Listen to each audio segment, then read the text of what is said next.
Отиваме да кепваме на Колю, който дано този път поне да извади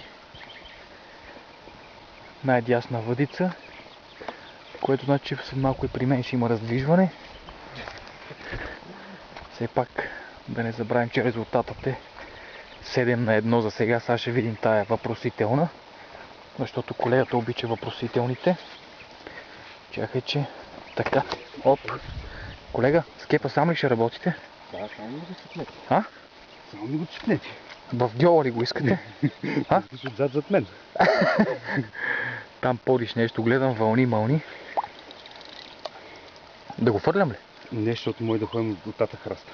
Как да ходим? Сам каза, че се оправяш. Смотло. Видимо се сбива и за, че ми се откачи вече в тросна. Сега, ако и тази откачиш, направо викам на коляно. Да не се казвам Иво. Иво, днес откачени риби имаше ли? Да повторим пак резултата за зрителите. 7-2. Чакай, тая не сме видяли, колега.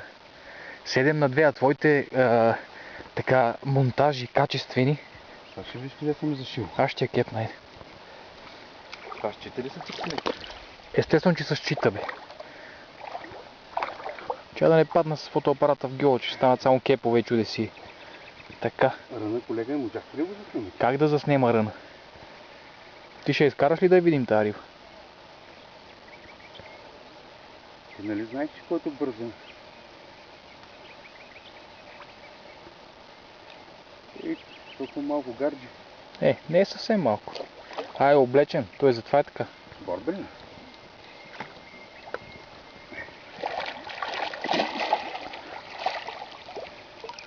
Опа!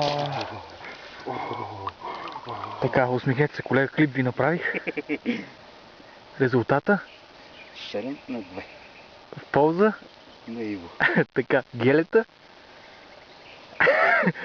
4+1 изправена кука. Добре. Изправим, ще го слагаме ли за гели? Слагаме всичко, колега.